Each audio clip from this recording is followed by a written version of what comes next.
School daddy Akadiski bàbá àgbàlagbà abiyamọ lọ́jọ́ ìṣòro Maureen ọlọ́kàn ẹ̀ lè ní Maureen Bádéjọ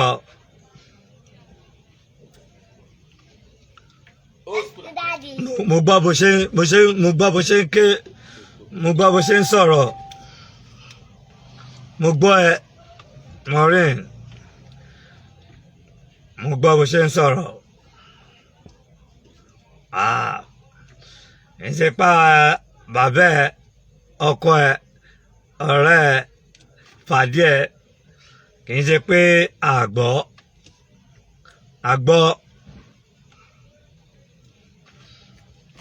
nǹkan tèmi kọ́kọ́ wò ní pé Maureen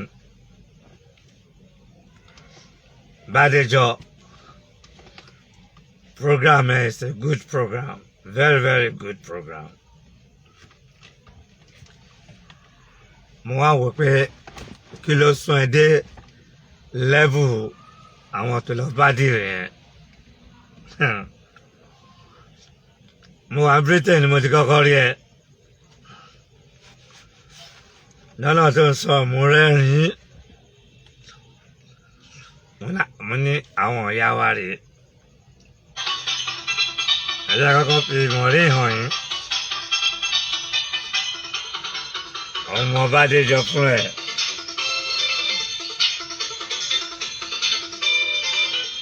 Maureen nìyẹn o. Ọmọ Bádéjọ. Ṣé wo mọ̀ pé Yorùbá burú ni?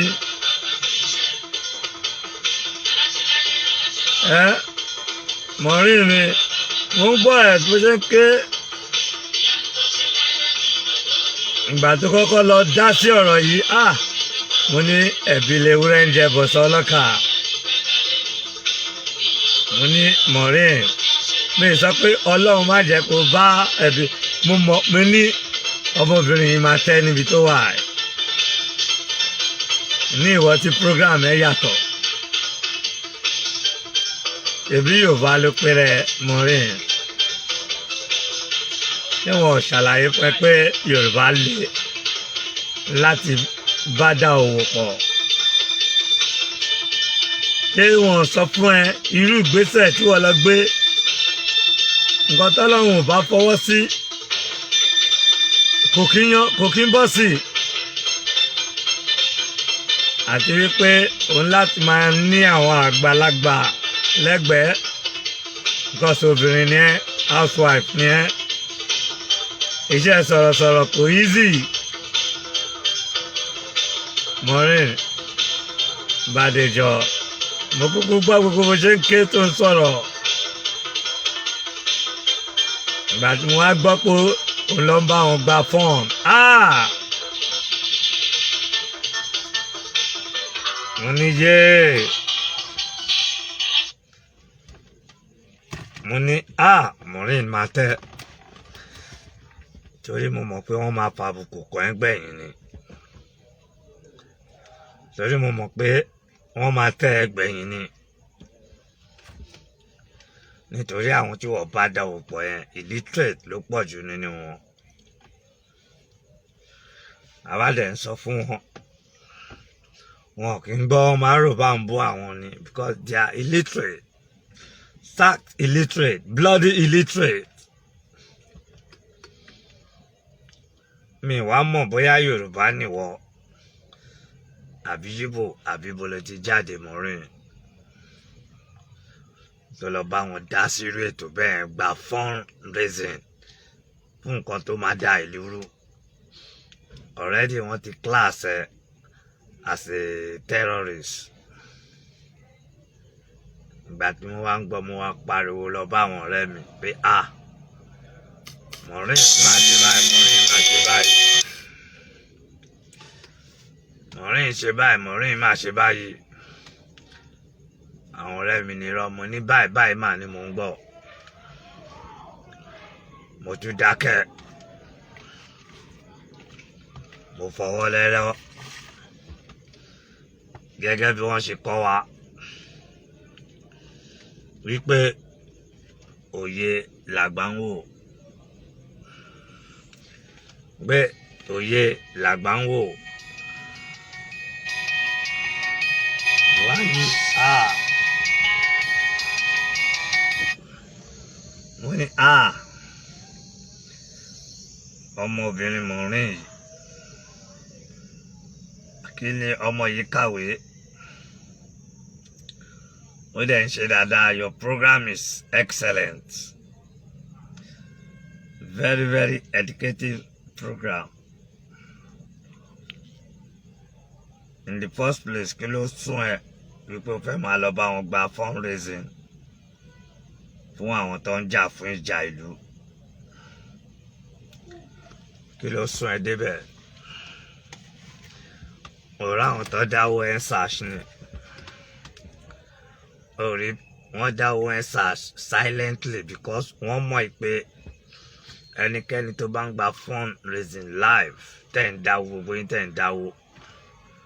wọ́n mọ̀ pé ẹ fẹ́ dà lóru ni. Bọ̀ èmi ò mọ̀ ẹ́ dáadáa,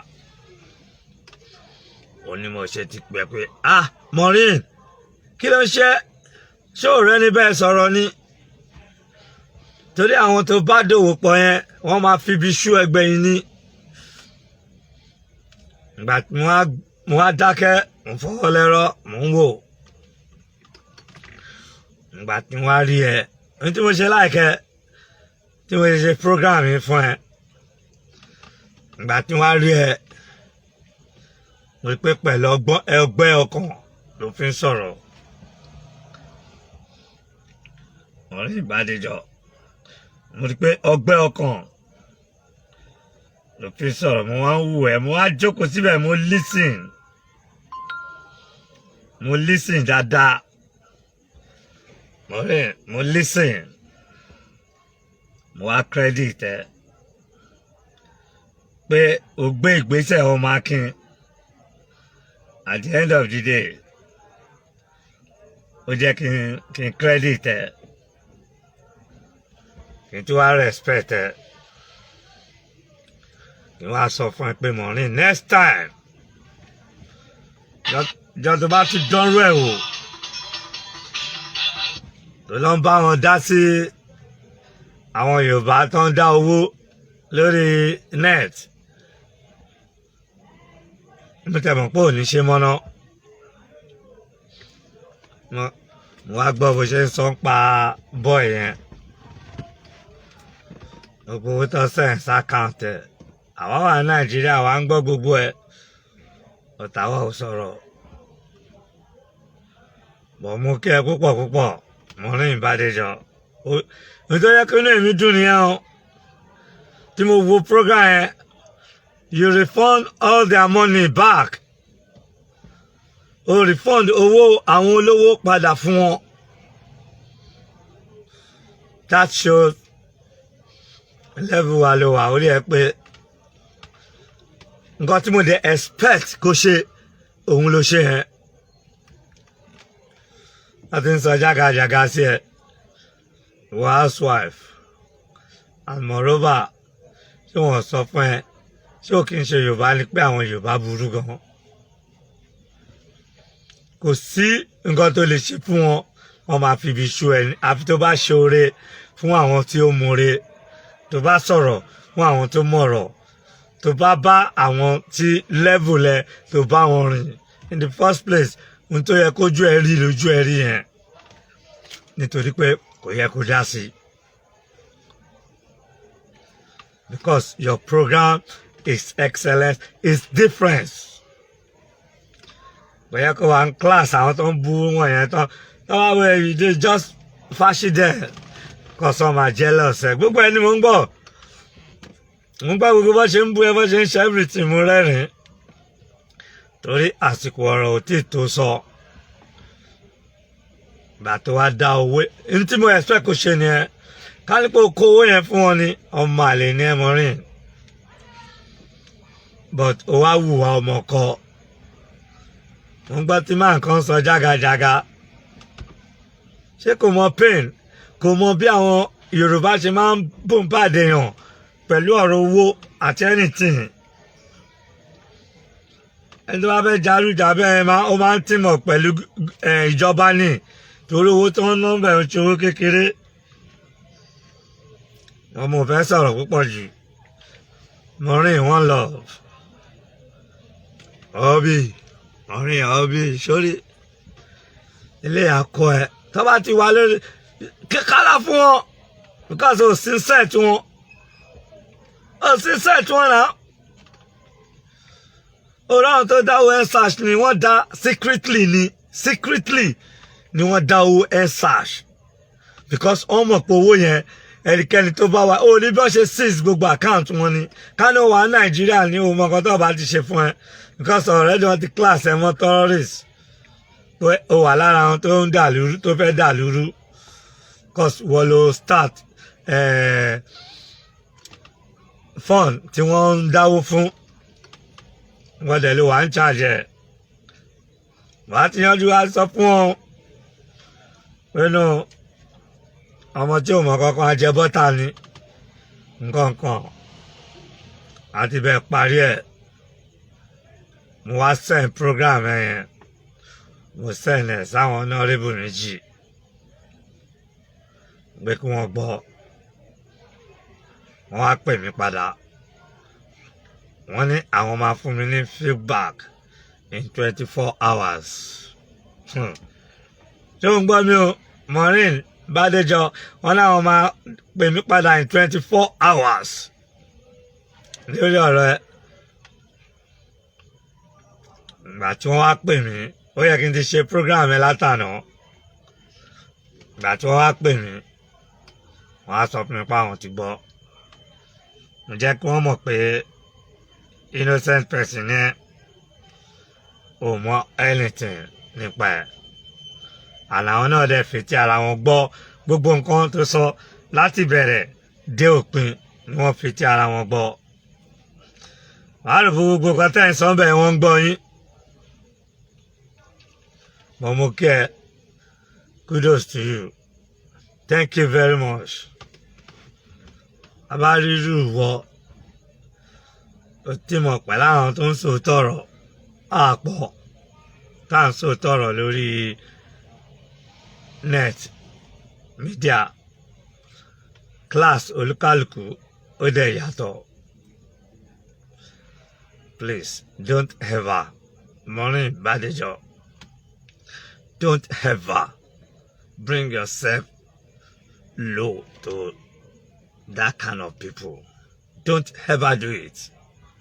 Because wọ́n bá image jẹ́ already àwọn tó ti mìíràn ó níbi tó gbọ́ tó gbé gbèsè dé tó ti lọ ń bá wọn tó ti ń attack ẹ ìwọ máa ń ṣe program ẹ lọ ọ̀hún lè ṣe anything àwa ń wò wọ́n tó bá lè ṣe ń gbé jáde tó bá ti jẹ́ òótọ́ ọ̀rọ̀ a máa já sí àjẹkọ́ mọ̀ pé yes ọ̀nà àwọn ọ̀rẹ́ mi tó ń súnmọ́ ẹ tó ń jẹ́ kí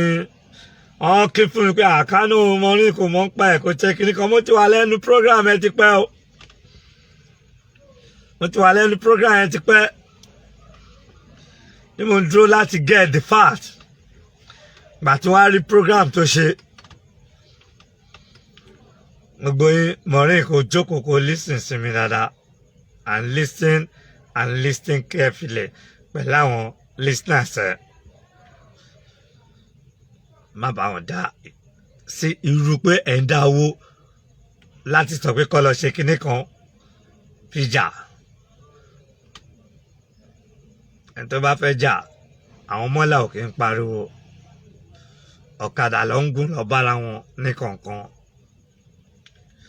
wọ́n á sọ fún àmà operate lẹ́nu o àmà operate ní time bye but ẹ̀yin tí Yorùbá ẹ bọ́ síta lórí íńtánẹ̀tì ẹ bẹ̀rẹ̀ tí ń pariwo kọ́ máa donate kọ́ ṣe kinní kan wọ́n ti rope ẹ seriously ní Nàìjíríà ó kọ́ mọ́ ní but gbogbo yẹn á ti parẹ́ o ìlú Èkó Nàìjíríà làwa wà ọmọ ọkọ làwa wà ń sọ̀rọ̀ nínú ilé ni àdẹ̀ kì í sọ̀rọ̀ sí àwọn leaders wa anyhow a kì í bú wọn a kì í sọ̀tà àwọn tó jù wá lọ wọ́n jù wá lọ náà at that time tó wà lórí post ètò tó junior tó àgọ́ tó wà lórí kí lẹ̀ ń bú wọn fún mo lè kí ẹ púpọ̀ mo á fẹ́ kó gbọ́ àwọn bàbá Professor Akitoye grand koko grandpa yẹn tọwọ́tọwọ́ wọn mo bí pé wọ́n dáàdi wa bàbá Akitoye Professor Akitoye wọ́n pẹ̀lú àwọn tó ń ba ìlú Nàìjíríà jẹ́ ẹ bèrè pé why but before then I go play gbẹ̀dú fún play gbẹ̀dú fún Maureen náà ètò tẹnu bọ̀rọ̀ bàbá Akitoye Maureen let go play good music fún ẹ náà kò gbádùn ẹ kò gbọ́ ọkọ tí Kingston ní Adé sọ wọ́n lọ olótìtọ́ èèyàn ní ẹ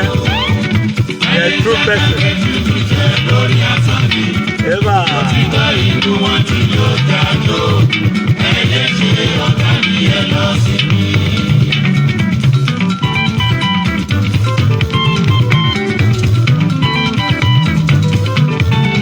that is for you Maureen Badejo.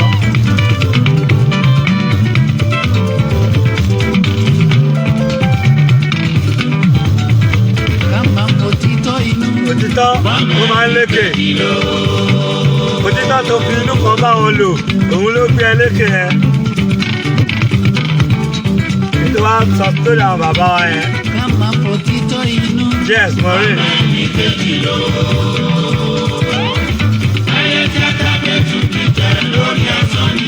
Eba. Ó tọ̀ ọ̀rọ̀ lé láti sọ Maureen what's the teacher's wife?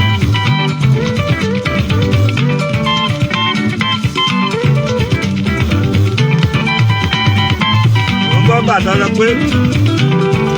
torí wọ́n lọ pé òun náwó ọkọ ẹ̀ inú mi wá dùn pé you're a good housewife. Ìyàwó tó bá náwó ọkọ ẹ̀ ó múnú ọkọ dùn ní. Àwọn ẹlẹ́lẹ́yàyà bíi sẹ́ẹ̀tẹ́ don disrespect ọkọ disrespect ẹ̀gbọ́n àwọn sọ̀sọ̀ kù sọ. Ẹ má ṣe pé ara mi ẹ hùwà tó tọ́. Eva. Ẹ má ṣe pé ara mi ẹ hùwà tó tọ́. Gbogbo ògbẹ́gbà ìdí ọpẹ́ ló mọ. Bẹ́ẹ̀ni. Ìgbé ìrọ̀ ọ̀tàlẹ̀ tí ẹ rí yẹn. Eva. Wọn ò lè pa kádàrá dà ó dá mi lójú. Láéláé. Olùdènà gbé mi kúrò kọ́nà mi là ó.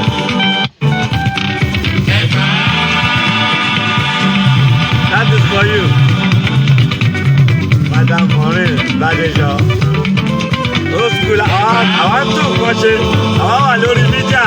láti sọ̀rọ̀ anything tó bá dá àdéjì ò bá dá. That is my own side. Ilé àtọ́ yìí ò kúrò pé ẹ máa ṣe dáadáa púpọ̀ àwọn tó yìí. Ẹ̀nà ire kò mí ọba jẹ́ ń rówó lò. Mo máa rówó lò Maureen Badejo. Ewé ayọ̀ tí mo dá Àtúrò ìgbàlò. Eva! Yeah. Okay. Maureen. Maureen.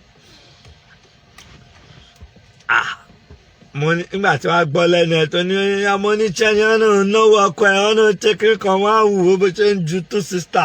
tó ń lọ left right tí gbogbo ẹ̀ kó síbẹ̀ mi ní yéèbà ọkọ arírù nǹkan bẹ́ẹ̀ kò ní kówó lé yéèbà tó bó ṣe ń ju tó ń ju tó ti yẹn ọkọ ẹ̀ máa kówó lé ẹ lórí tó bá dẹ̀ tún ní ìtẹríba tó bá mọ̀ bó ṣe máa sọ̀rọ̀ sọ́kọ ẹ̀. Wọ́n ní ìyàwó tó bá tẹríba fọ́kọ òun ló ń jèrè ọkọ èyí tí ò bá tẹríba fọ́kọ kò lè jèrè ọkọ láéláé irú àwọn obìnrin yẹn lórí wọn tó ń gbé ọmọ àlè wá sílé wọn kọ but thank God for you wípé wọ́n ní òun náwó ọkọ ẹ̀. Inú mi dùn gan. That means you're a good housewife and be a good parent to your children and a good housewife to your husband. Be honest to your husband. Anything you are doing, Maureen, don't disrespect your husband. No matter any kọ́kọ́ lọ fún wọn lóyún ta,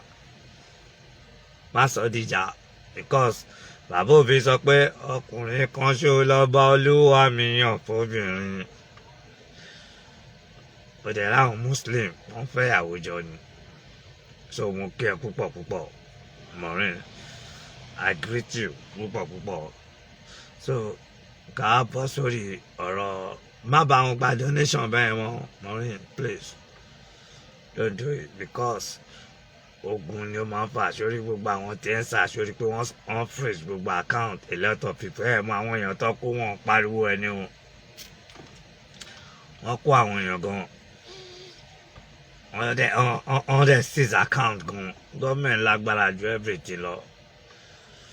So ẹ bá fẹ́ jà ẹ fi làákàyè èyí bọ́ sórí íńtánẹ̀tì yẹn ni mo sọ lọ́jọ́ kìíní wọ́n bẹ̀rẹ̀ sí bú mi ṣé kò wá ṣẹ́ ni.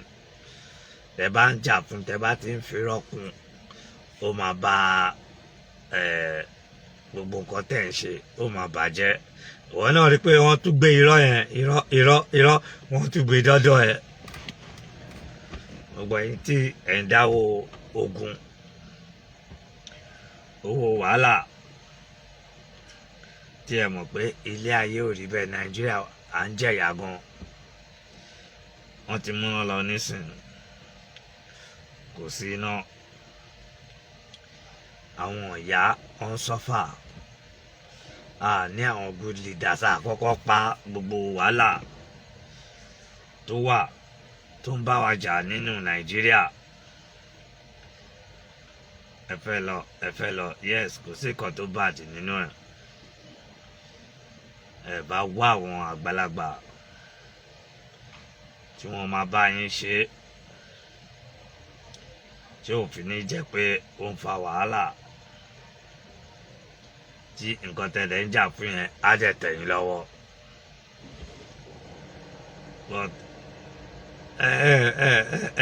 fi làákàyè ṣe,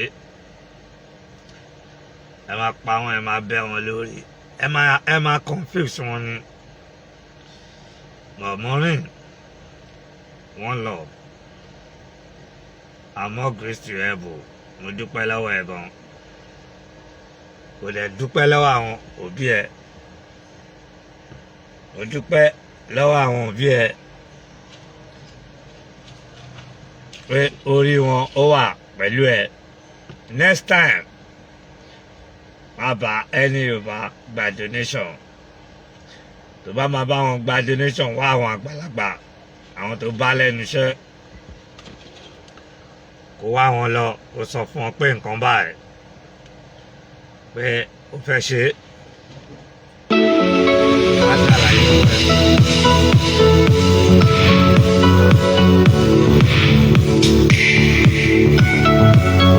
Á ṣàlàyé fún ẹ mọ́ rẹ̀. Thank you very much. Ojú òní jẹ́ ọmọ rẹ̀. Torí pé wọ́n try láti gbé ẹ ṣubú. Ìgbà tí wọ́n bá finú kan ṣe, ó máa ń wà òkè ní.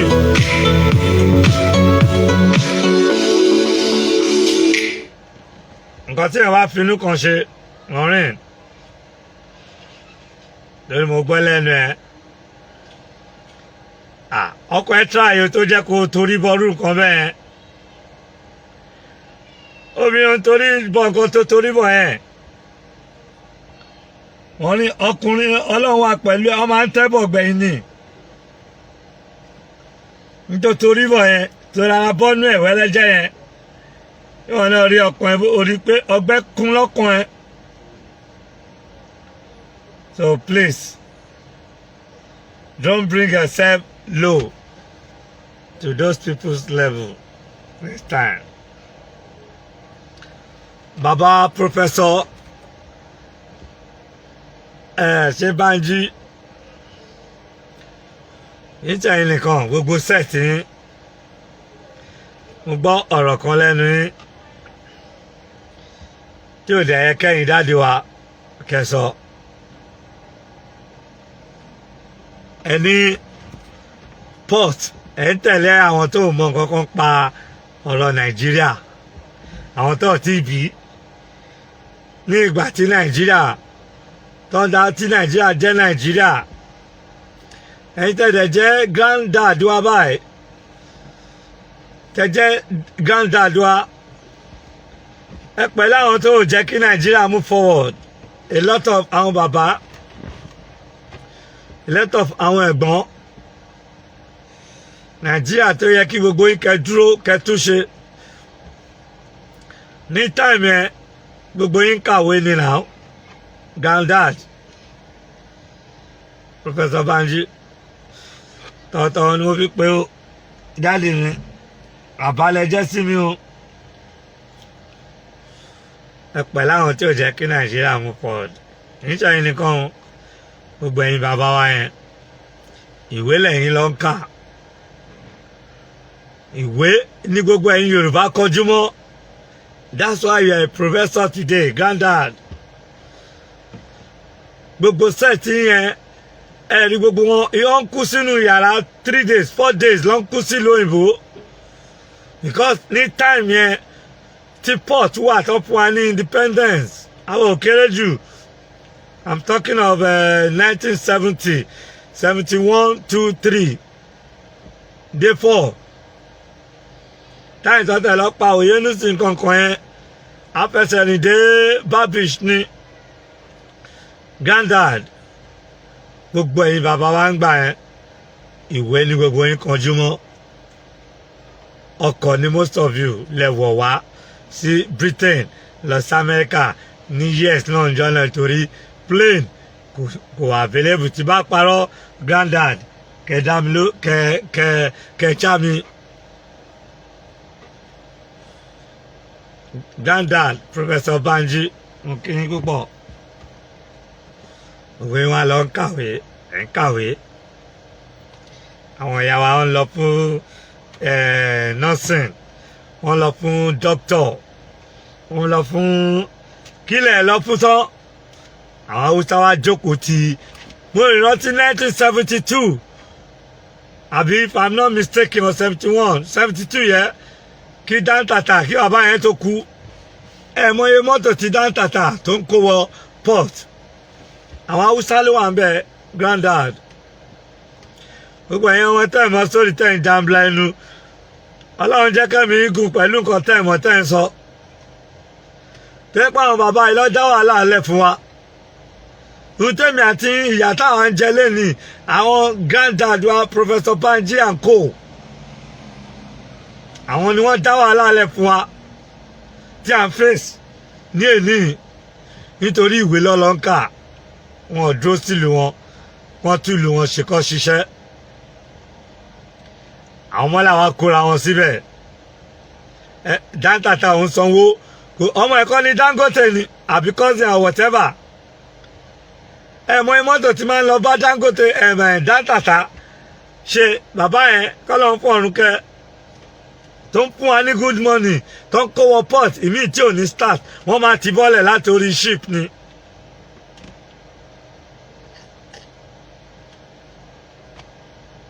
Granddad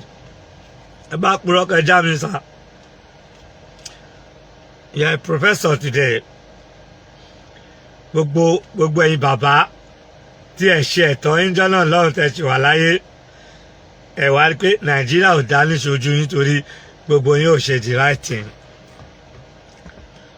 ẹ sá lọ lóyìnbó ni ẹ kàwé ni àwọn Haúsá wa jókòó ti iṣẹ́ custom wọ́n jókòó ti iṣẹ́ immigration mo ṣe bunkering dáadáa mo máa ń bunk látòrí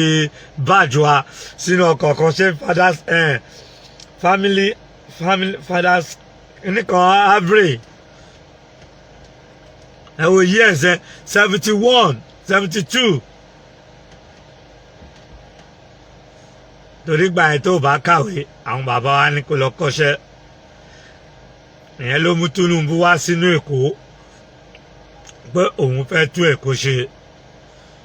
ṣàmà náà bàbá yẹn náà wọ́n jẹ̀bi ni torí gbogbo àwọn ọmọ Èkó ń jọ náà ẹ jẹ́ ká máa faith fact ìwé là ń lọ kọ́ tó bá ní òun lọ ṣe politics àwọn bàbá yẹn máa kí fún ẹ pé politics báwo tó bá kàwé kó jáde ńléhùn kó ṣe kíní kan léhùn wọ́n yọ̀bọ̀n sí wa kọ́ yọ gbóngbóng sí wa Tinubu wá dé sí Èkó wá lóun fẹ́ tú Èkó ṣe ó fún àwọn bàbá yẹn ló àwọn ọmọ Èkó tó bá ti rú àwọn bàbá yẹn wọ́n gbowó wọ́n ṣe fàájì wọ́n fẹ́yàwó rẹpẹtẹ wọ́n mọ̀ pé ìyà ọjọ́ ọ̀la tí wọ́n máa fi jẹ àwọn ọmọ wọn lẹ́kọ̀ọ́ òun ló wá dé yìí àwọn Haúsá wá jókòó ti iṣẹ́ custom wọ́n jókòó sí di iṣẹ́ sọ́jà wọ́n jókòó sí gbogbo iṣẹ́ ológun kálí pé port ṣe gbé kúrò ni wọ́n ti gbé port kúrò ní Èkó port méjìlá ní nígbà yẹn tí nǹkan dẹ̀ ń lọ dáadáa gbogbo àwọn bàbá yẹn ò sọ port duty whatever tí wọ́n san dáńtàtà ò san kí ló fún ọmọ ẹ̀ ní agbára lẹ́nu Dangote gbogbo ẹ̀yin dáàdùá Professor Banjako ẹ wá ń sọ̀rọ̀ lẹ́nu granddad ọ̀tọ̀ ni mo fi sọ ọ́ gbogbo ẹ̀yin bàbá ọ̀ ṣe dáadáa àtàwọn tó wà ń lo ìbò sí tó ń dáwọ́ ọ̀ràn ẹ máa ṣiṣẹ́ kú síbẹ̀ mi ṣe ń sọ kì í ṣe pé torí ìlú tí mo ń gbé ni gbà mí èmi gan máa ń ké ni pé kí ló dé inú òtútù nínú snow burúkú yẹn granddad ẹ sọ fún mi Professor Banji ṣé mo parọ́ àwọn Haúsá wa múlẹ̀ lọ mo rántí ìgbà tí Akíntọ́lá fò sókè ìlà kó ègbé mu táwọn fipá jálẹ̀kùn láti kó sójà kó àwọn ọmọ Nàìjíríà Yorùbá ká wá lọ jagun àwọn ìyá èmi tẹ̀ rántí ìyá àbèjì tì mí sábẹ́ bẹ́ẹ̀dì ni wọ́n tì mí sábẹ́ bẹ́ẹ̀dì ìpá làwọn sójà fi ń jálẹ̀kùn géńdé Yorùbá ọkùnrin tó bá ń bẹ̀ wọ́n á kó wọn lọ fún sójà ìyẹn lè fi rí tí most Yorùbá tí wọ́n fi wà nínú sójà dé ní Haúsá ló ń ṣe wá dẹ̀ ní ẹ̀ wá sọ fún àwọn ọmọ yín pé Haúsá ti wà in power for a long time àwọn tó wá dìde láti fẹ́ jà fúlù in a year 50 years independence sí ọmọ ọdún kan àtàbọ̀ granddad ẹ̀rí kan tó fi jura wọn lọ bàbá kí ló kọ bàbá tó ń jà fún ìlú yìí ṣé Táyé Ṣọ́lárin ló ń jẹ́ àbí that's the only bàbá tó ń jà fún ilẹ̀ Yorùbá gidigidi gan Professor kìnnì kan lòun náà that's the only bàbá tó ń jà fún ìlú gbogbo ẹ̀yin bàbá yòókù ẹ sá lọ sí ìlú òyìnbó ni ẹ̀rí ẹ̀dá àdúgbò sí ìlú òyìnbó màá sọ ti fámìlì mi díẹ̀ fún yín granddad ọmọ Láyẹni lèmi àgbèlè Láyẹni ní Brostis lẹ́kọ̀ọ́ kékeré ni mo ti wà tí bàbá Jíbádé tí wọ́n ti lọ sí abroad ẹ wo àgbèlè Láyẹni lẹ́ni ní ara nǹkan tí àwọn bàbá wa ní nǹkan tí ẹ dá sílẹ̀ fún àwọn ọmọ yín ẹ wá ń jáde lẹ́nu gbogbo yín gbogbo ẹ̀yin bàbá yẹn ẹ máa sọ̀rọ̀ ìwé tẹ̀ka ibo ló bá gbogbo yín dé ibo ló bá yín dé lẹ́nìí gbogbo wàhálà tá a wà nínú ẹ̀yẹ ẹ̀ dúró ṣèlè ìlú yín ìwé lẹ̀ ń lé kiri àwọn Haúsá donate gbogbo power ẹ wá ń pariwo báwo lẹ fẹ́ gba agbára yẹn lọ́wọ́ wọn ẹ̀yin ló ń kàwé Haúsá ló ń jagun ẹni bá ṣe ń tọrọ bára àwọn ń fìbọn ṣeré àwọn ò kàwé irọ́ ọmọ mi ò gbọ́dọ̀ ṣeré ọmọ mi ò gbọ́dọ̀ ṣeré ìjọba lè fẹ́ gba agbára lọ́wọ́ wọn kí lè máa fi ṣe ṣẹlẹ̀ láti bọ́ sí íńtánẹ̀tì kẹ́ máa sọ gbogbo ọ̀rọ̀ Haúsá mélòó lẹ gbọ́ lórí íńtánẹ̀tì tí wọ́n á sọ̀rọ̀ ẹ wá expose gbogbo agbára àwọn pípẹ́ ẹ wá lọ rí wọn lọ jókòó ẹ rí president wa ní bó ṣe ń ṣe kò dá everybody lóhùn ó ti ṣe meeting pẹ̀lú àwọn haúsá ẹgbẹ́ pé àwọn pípẹ́ ilé òyìnbó àti haúsá lọ́ba gbógun tiwa àwọn náà wọ́n ń ṣe research ẹ sọ fún mi granddad ní ìgbà àwọn méètì sẹ́ẹ̀tì kí ló dé tí ẹ̀yin ò lọ join sójà kí ló dé tí gbogbo yín ò join custom kí ló dé tẹ̀ dúró kẹtùlù yín ṣe ẹ wá gbogbo yín sá lọ sí ìlú òyìnbó ẹ fẹ́ kàwé professor doctor mo ní doctor nàìjíríà tó jẹ́ ọ̀rẹ́ mi gbogbo orí ẹ̀ ti kú fún ewu a ṣiṣẹ́ ní hospital kan bí akúrò ń bẹ iṣẹ́ mẹ́rin ló ń ṣe èdè 1 hour kó lè balance torí ilé ńlá tó ń gbé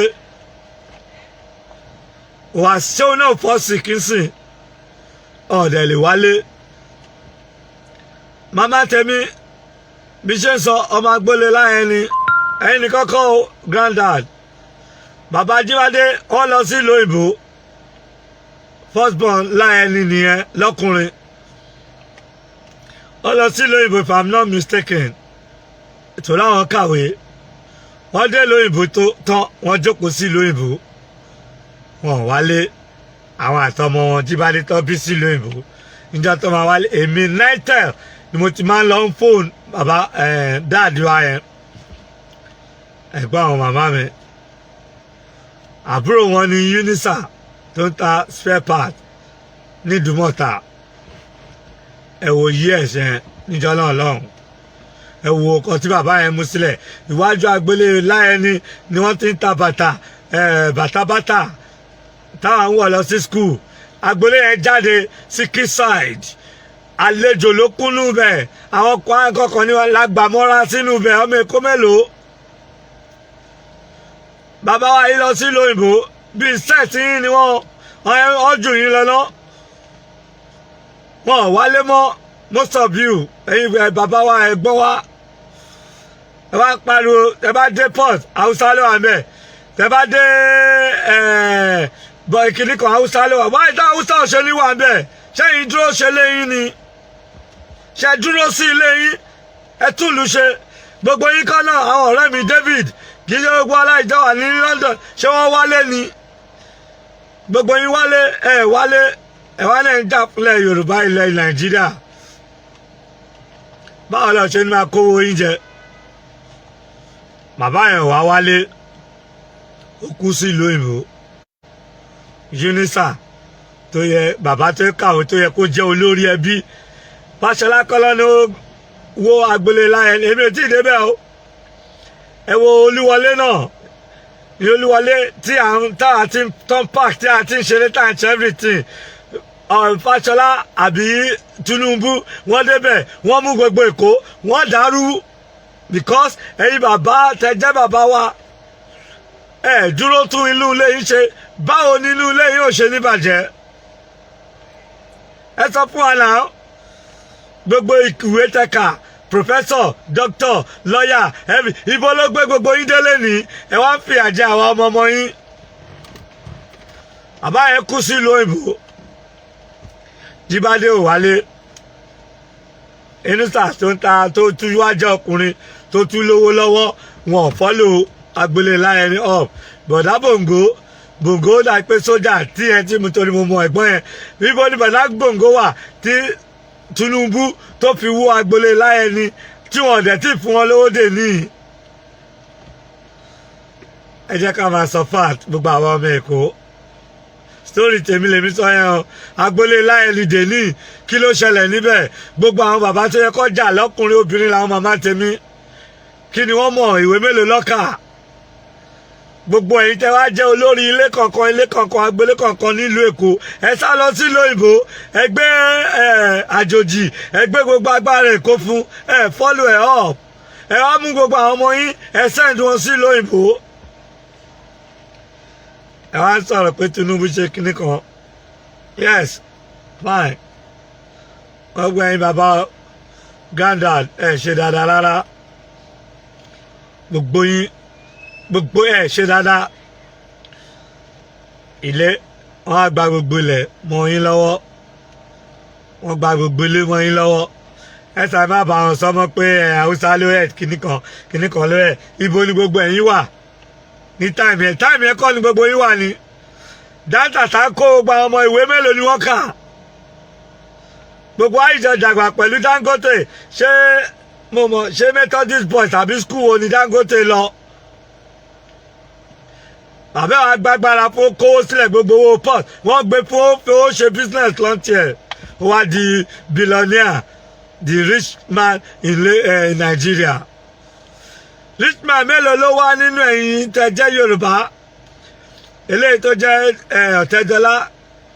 tí bàbá ẹ̀ ṣe ń ta campaign fún bàbá ẹ̀ ń jọ sí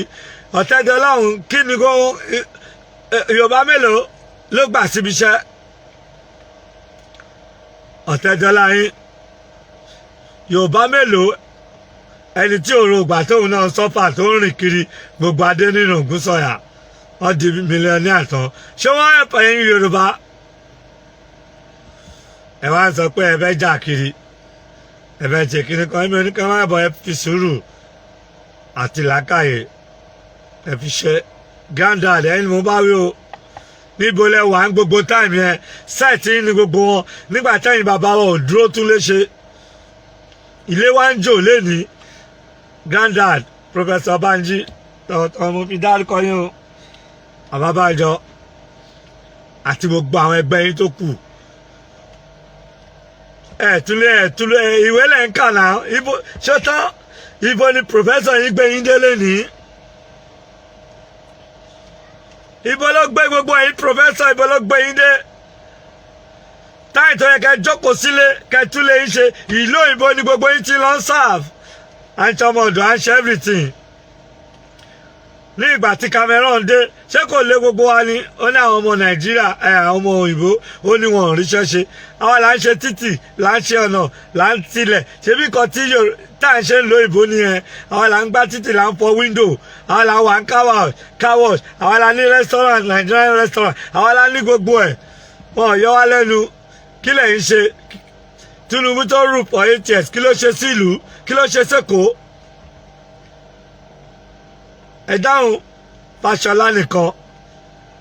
tí Fáṣọlá ò bá tó Èkó ṣe mi wọ́ndà bí Èkó ò bá ṣe rí lẹ́nìí so ẹ̀yọ́ mi Èkó ẹ máa sọ̀rọ̀ máa ń wò yín ni ẹbí ìlú òyìnbó lẹ́yìn náà wà ẹ fẹ́ wálé ẹbí gbogbo yín ò dúró tún lú ilé yín ṣe ni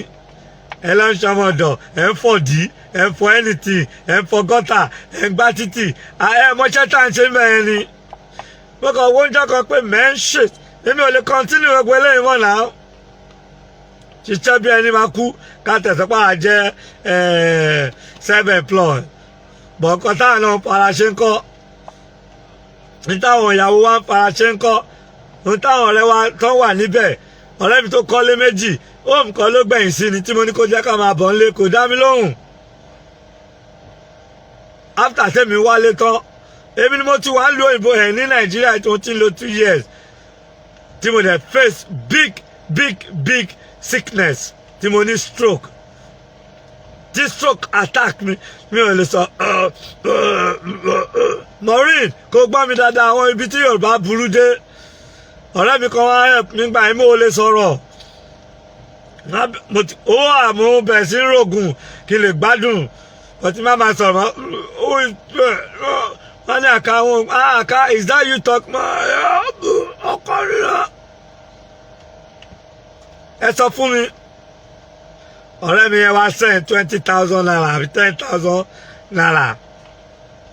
kò lè mọ bí táwọn Yorùbá tí wọ́n wíkẹ̀ sí Maureen ọmọ Banjo fún ẹ̀ ó wá sọ fún àwọn ọ̀rẹ́ mi tó dẹ̀ sọ fún Murphy Àjàlá ló sọ fún pé àkámà sí kó mà ní stroke wọ́n ní fúnra rẹ̀ ló sọ pé àká òun ṣèyàn bẹ́ẹ̀ yẹn náà bóun máa help àká òun máa bóun agbóúnjẹ Murphy sọ fún pé àká ò ní ìdóúnjẹ owó tó máa fi rògùn tó máa fi take care rẹ̀ òun làká need ó dẹ̀ send kó tó send owó sí mi 2-3 months tí bá ti kú ńkọ́ nígbà tó máa send owó sí mi Maureen ó send ṣe 10,000 àbélò àbí 20,000 mi mọ́ ó wá sọ fún Murphy Àjàlá yìí pé èmi ò sọ thank you èmi tí ń lè sọ̀rọ̀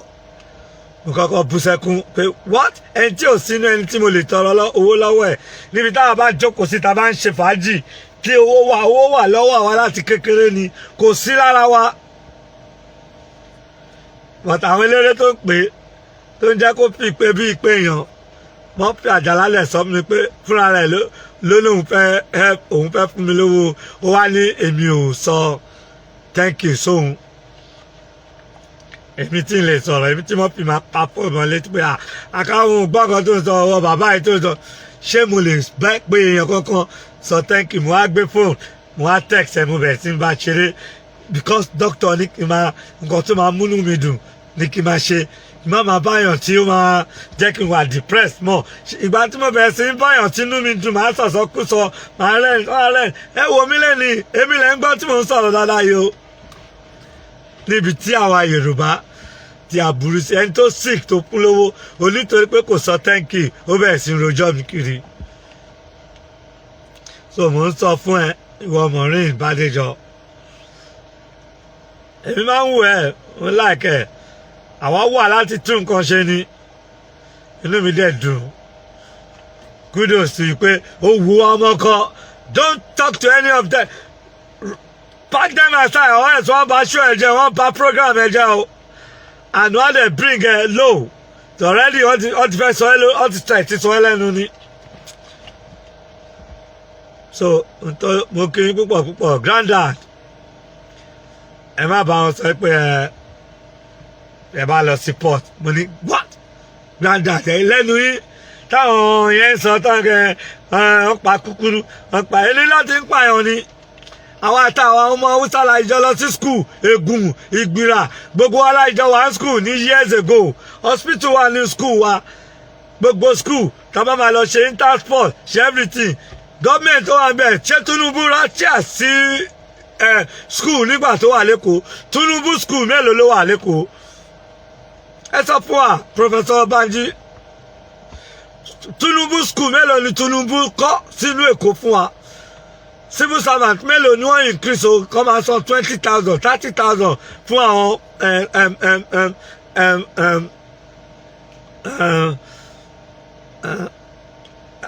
àwọn civil servant san good money fún ọlọ́pàá ẹ wá ní kọ́ máa gba bribe ebi gbogbo ilẹ̀ kàwé ẹ̀yìn granddad wa gbogbo ilẹ̀ wa bẹ́ẹ̀ wọ́n kú sílé kọ̀ọ̀kan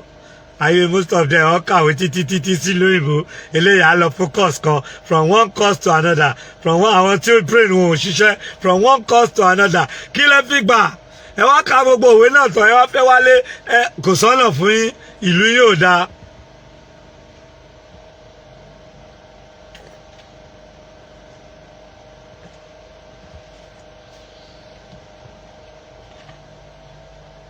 Granddad gbogbo ẹ̀yin bàbá ni mo bá wí o àtẹ̀yin tẹ́ wà ń lo ìbò àtẹ̀yin ìyá tẹ́ wà ń lo ìbò tẹ́ ń gbọ́ mi léni ẹ ṣẹ̀ṣẹ̀ bẹ̀rẹ̀ ẹ̀yà yín ni I'm telling you the truth tọwọ́tọwọ́ lórí sọ àti Professor Banji àti ẹ̀sẹ̀tì gbogbo yín Granddad gbogbo yín ṣẹ̀ṣẹ̀ bẹ̀rẹ̀ ẹ̀yà yín ni torí ẹ̀ dúró túlù ṣe ẹ fẹ́ kàwé ẹ fẹ́ ka ìwé tẹ̀ka ibo Buhari ìwé mélòó lọ ẹni tó ń rúùlù yín lẹ́kọ̀ọ́ for God's sake Yorùbá ẹ wake up ẹni tó ń rúùlù wa lẹ́kọ̀ọ́ school start lónìí ìyẹn sọ yìí pé time tó yẹ kí gbogbo yín tún ilé ṣe ẹlẹ́yìn lọ kàwé university from university poly everything ẹ̀ ń bọ́ àwọn ọmọlà àwọn tó ń kàwé àwọn tó ń ṣe anything wọ́n wá donate Nigeria sí ẹ wá ń pariwo. Analyst lèmi o grandpa èmi analyse ni o ẹ má fi ṣèbínú ẹ jókòó kẹrù kan tí a rí kò tọ́ sọ akadiski Maureen ló jẹ́ sọ̀rọ̀ bí wàá sí torí Maureen torí mo like bó ṣe treat ọmọbìnrin yẹn bọ̀ nítorí pé Maureen ó dà pé bóyá yíbò àbí bẹ́ńdẹ̀ kò ń ṣe Yorùbá tó bá jẹ́ Yorùbá ni ó yẹ kó ti sọ fún láti kékeré pé Yorùbá ṣòro nínú gbogbo ẹ̀yà tó wà ní Nàìjíríà yẹn Yorùbá ló burú Èkó ṣàlàwà arómísá. ó kéré púpọ̀ àmọ́ rí wọ́n lọ má ṣe bí má bá wọn dá sínú kan bẹ́ẹ̀ mọ́ o Ọlọ́run ti jọ ẹ Ọlọ́run ti jọ má gbé fóònù anybody bá pè ẹ́ ọ̀sẹ̀ kìíní kan gbogbo àwọn tó ń sọ story ẹ kò má sọ̀rọ̀ kò má ṣe mo dẹ̀ láìkè sí tó fún wọn oníṣẹ́ ẹ̀yìn wọn stretch ṣe mọ challenges oríṣiríṣi talk tí wọ́n ń face èmi dẹ̀ ti mọ̀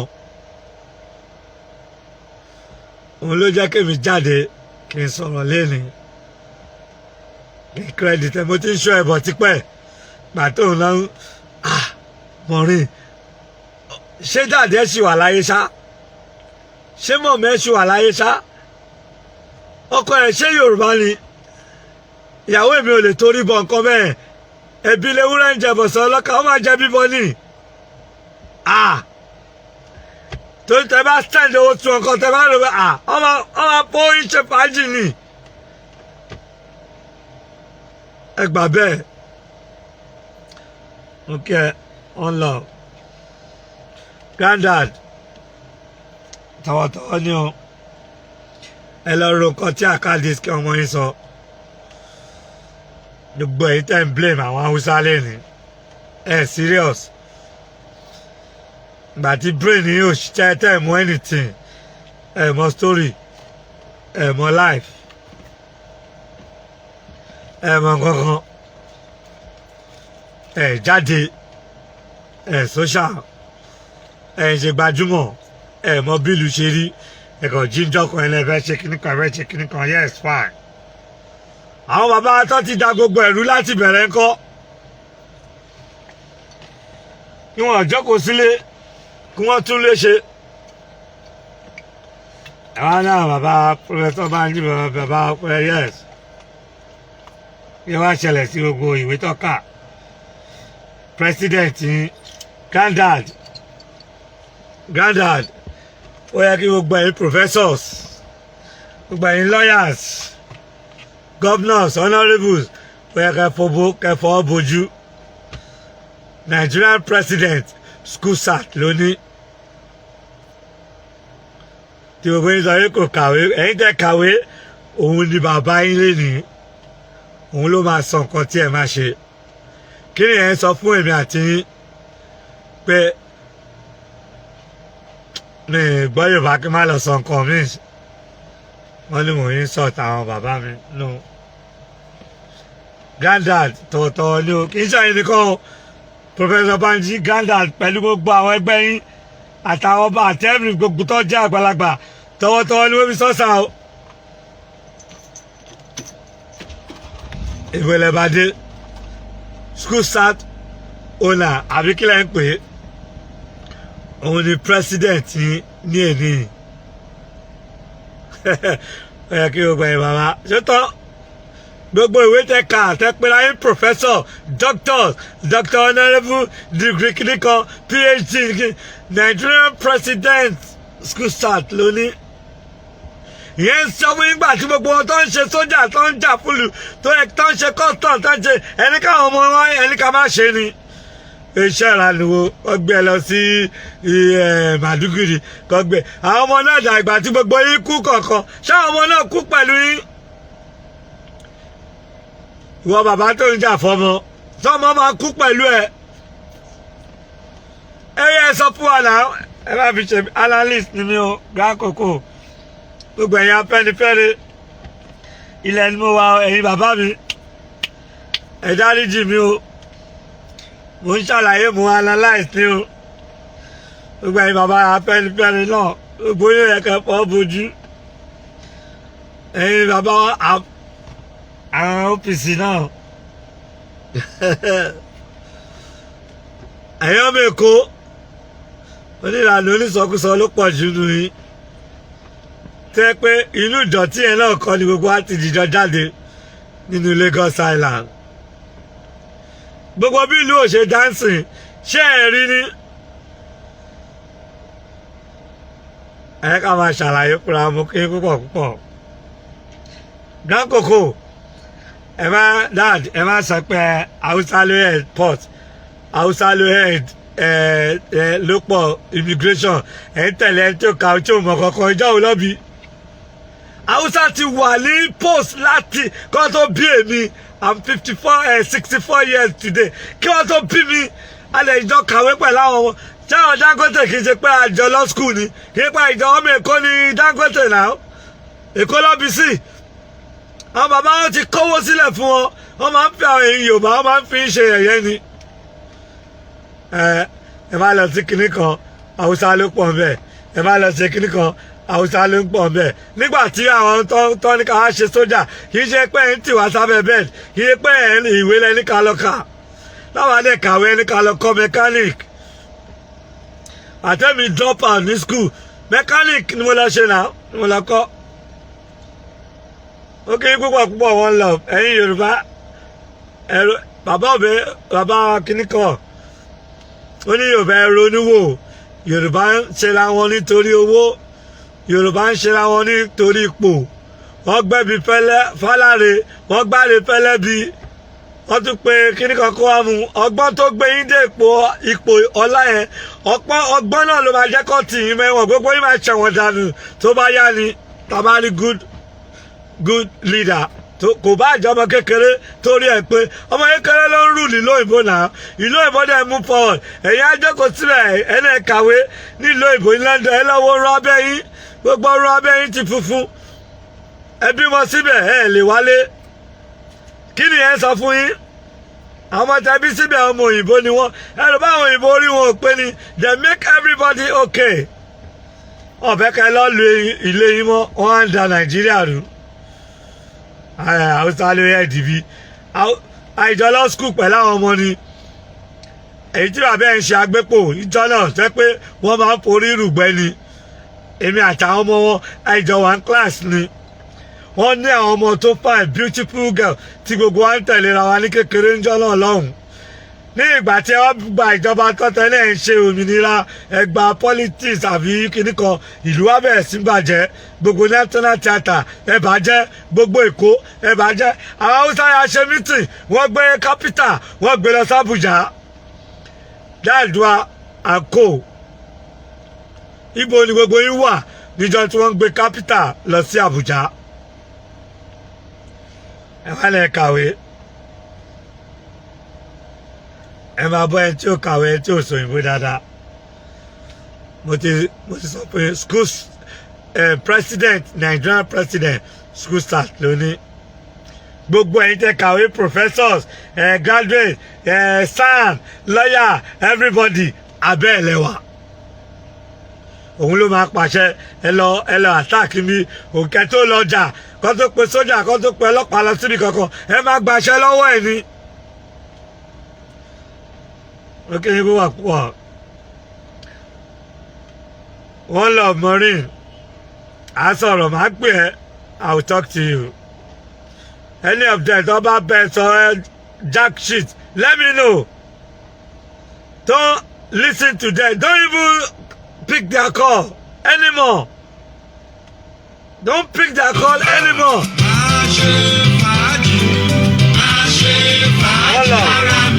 Pambelo, go pick Pambelo.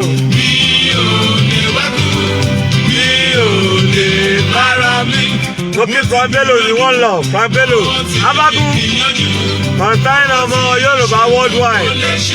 One love. One love.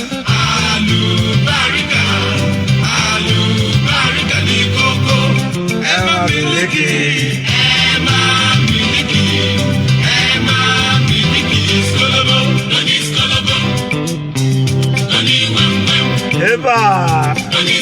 gbogbo agboolé wa kí ló ṣe ṣe agboolé láyé ni gbogbo àwọn bàbá tẹka ojú ẹ̀kọ́ túbẹ̀ ṣe ọ̀tá lọ lórí àwọn tí ò wá mọ̀ wọ́n bẹ̀rẹ̀ sí ṣe wá jágajàga ẹ̀jẹ̀ kọ́mbà pẹ̀lú pẹ̀lú kí ni àwọn ṣe what's the kí ni solution ẹ̀ bá jókòó good solution ẹ máa sọ̀rọ̀ story kí ni solution tó kú Nigeria forward and Lagos state story lágbájá ṣẹlẹ̀ lágbájá story ti pọ̀ jù yéèbà yéè àwọn alálẹ́kọ́ ọmọ ìrágbẹ̀gì ló wá fún amúgù yéèbà ìsìkì àwọn tó tí wọ́n ń ṣọmọ èkó wá lọ sásá bẹ́ẹ̀ àwọn tí wọ́n ń ṣọmọ èkó pọ̀ èkó lábí wọn sí wọ́n lọ sásá bẹ́ẹ̀ Tinubu torí èkó kan sáì wọn á náà kọ̀ bí àwọn síbẹ̀ wọn á lọ ń gbowó Tinubu ló empower àwọn ọ̀rá ìsà sínú èkó àwọn ọmọ ọlọ́mọ ṣé wọ́n kọ́ technical school fún wọn pété ìbá tẹ kàwé ẹ lọ kọ́ṣẹ́ wọ́n lò wọ́n tán wọ́n dump wọn ọdún ọmọ ìta yẹn ó pè àwọn kan wọ́n fi lówó wọ́n fi kó tẹ wọ́n fi ṣe everything ẹ̀bọ̀ gbogbo yín tẹ́ ẹ̀ bá pèrè sí ìyà tẹ́ máa jẹ tó bá yá ẹ̀ nílò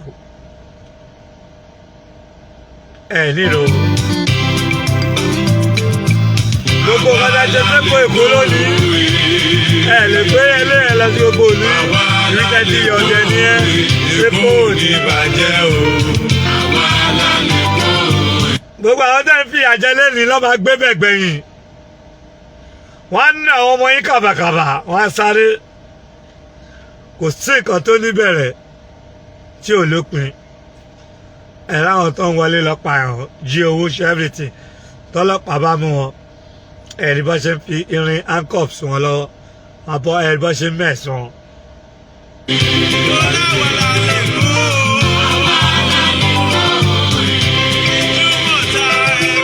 ó kéré púpọ̀ púpọ̀ ọ̀bẹ jáde mọ́ nínú jẹ́ jáde kàtúmọ̀rí truth wọ́n ní ṣe bí ọkùnrin wọ́n ní wàá ṣeré ó bínú ó lè ń parọ́ irọ́ gbogbo ẹ̀ lórí irọ́ lọ́bí ń ṣèjọba lọ́bí ń lágbára lọ́bí irọ́ ti pọ̀ jù gáàjẹ́nì irọ́ obìnrin lásán nìyẹn o ọmọ obìnrin ó rọ́bì ṣùgbọ́n ìrọ́lẹ̀ ń pa èlé rẹ̀ ń pa ìpínlẹ̀ dúró táwọn débi pa lẹ́kọ̀ọ́ lábẹ́ lọ fún láyọ̀ lábẹ́ ṣe láyọ̀ débi pa wá ìyá mi wọ́n ti jáná ẹ̀wọ́n ò bá wọn nípa ṣe jáná lẹ́nu wọ́n jáná lọ́la yìí ní darkness everywhere ẹ̀dá ni gbogbo ẹ̀yìn ní ṣé ìyá yẹn lẹ́bẹ̀ polówó òkú grandpapa grandco granddad ẹ̀wọ́ àkọ́tẹ́ máa ṣe sí ẹ̀dẹ̀ ṣe secretly bàbá táyé ṣe láàrin àbí kí ni bàbá